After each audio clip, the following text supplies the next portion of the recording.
معنى عالم المثال؟ عالم المثال. This is a tough question, you know. And I put myself in a trouble, you know, when I told you feel free to ask whatever you want to ask, you know, and I may not be the good person to answer this question. عالم المثال. The Prophet ﷺ, in one of his hadiths, he divided the subject of the Quran al-Kareem to 7 subjects.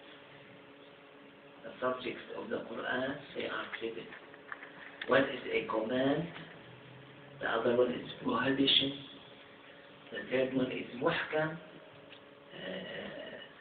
explicit, the fourth one is mutashabih, figurative, and the fifth one is qasas, stories, and the sixth one is maw'iza, admonition, and the seventh one is مثل, على examples. Allah subhanahu wa ta'ala gives in the Holy Quran many of the examples. And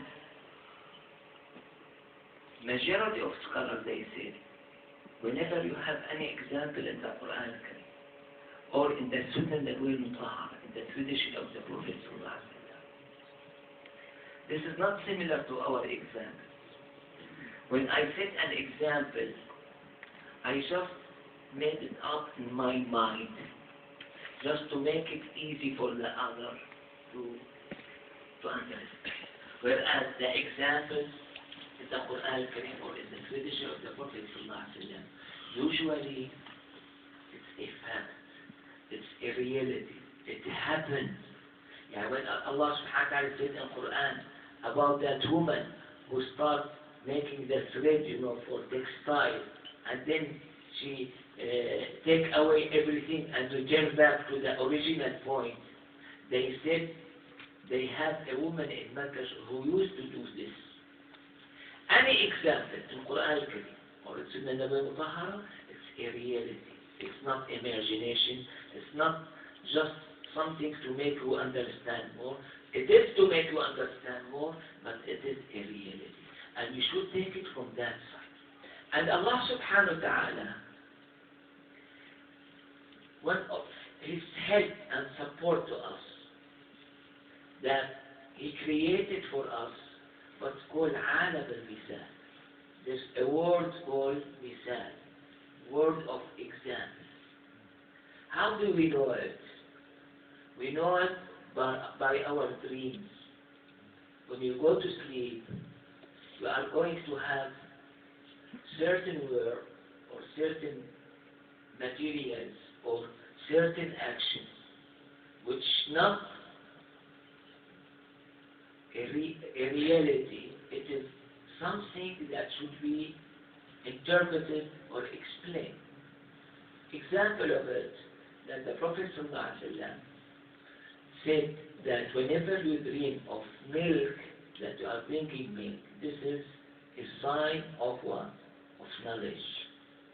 The one who drinks milk as if is gaining knowledge. When in another hadith, when he said about the long rope, he said this is religion. Everyone is religion according to the length of his rope, and so forth. This is alam al-Mithal. Alam al-Mithal is the word where you have everything has an apparent meaning, but in the reality it means something else. And this, the whole matter behind interpreting dreams. Interpreting dreams is not a fly idea come to my mind and I tell you about it. It's a knowledge. And this knowledge, Imam Hadith considered as one of the 46 portions of prophethood. And the Prophet in another hadith said that he was ordered to assign Abu Bakr as-Siddiq as an interpreter of dreams. أمرت أن أولي أبا بكر الرؤيا. And he's one of the most famous, knowledgeable person in interpreting dreams, Sayyidina Abu Bakr as-Siddiq. And whenever we are dealing with such a matter, and the Prophet ﷺ said, consider this as a message from Allah subhanahu wa ta'ala to you, and you should ask a knowledgeable person about it and work according to it. Example of it, you see this king, which was, his story was mentioned in Quran al-Kareem.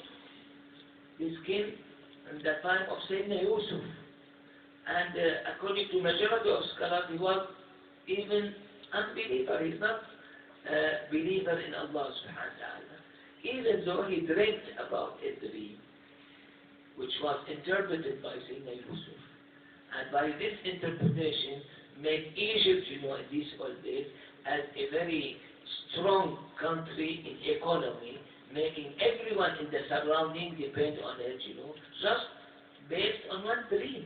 A message from Allah subhanahu wa ta'ala was interpreted in a convenient way by Sayyidina Yusuf, who was one of the famous prophet and messengers, and this interpretation made this country, that country Egypt, as a very significant and strong in its economy, and everyone in the surrounding depend on it.